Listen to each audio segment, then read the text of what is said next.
Assalamualaikum warahmatullahi wabarakatuh. Saya Dwi Anggraini dengan NIM 20103210022 akan mempresentasikan tentang masa depan dan inovasi koperasi di Indonesia oleh Dr. Insinyur Nining Indroyono Susilo.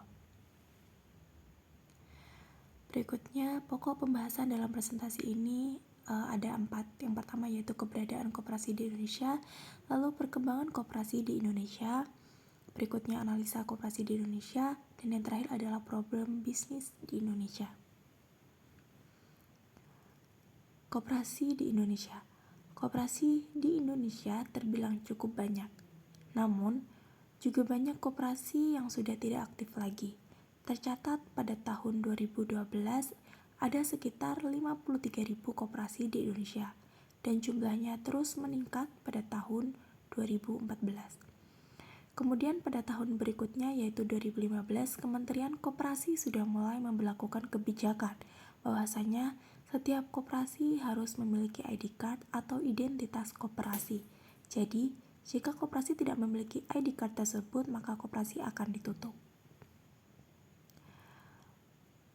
Dan setelah pemberlakuan peraturan ID card bagi koperasi oleh Menteri Koperasi, tercatat pada tahun 2016 ada sekitar 45.000 koperasi yang tidak melakukan kebijakan tersebut. Nah, alhasil koperasi tersebut ditutup.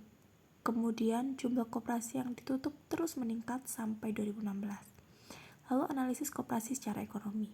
Dari pernyataan sebelumnya, kemudian dilakukan analisis secara ekonomi dan diambil kesimpulan bahwa wajah koperasi di Indonesia masih banyak. Koperasi yang tidak aktif karena ketergantungan dana dari luar, jadi mereka hanya akan beroperasi jika mendapatkan dana dari luar. Nah, bagaimana sih seorang akademik meletakkan daya saing dan inovasi? Daya saing sebuah negara dan inovasi merupakan elemen-elemen seperti institusi, infrastruktur, kesehatan, dan primary education mampu dijalankan dengan baik di sebuah negara. Inovasi report daya saing di Indonesia. Tercatat pada tahun 2016, kita tahu Indonesia hanya menduduki angka 3,9 dari maksimal 7. Problem terbesar berbisnis di Indonesia. Problem terbesar berbisnis di Indonesia dari 2016 ease of doing business. Yang berkaitan dengan problem ini adalah corruption hitam. Yang berikutnya adalah access to wealth dan inflation. Mungkin itu saja yang dapat saya sampaikan. Kurang lebihnya mohon maaf. Bila bisa bila khairat. Wassalamualaikum warahmatullahi wabarakatuh.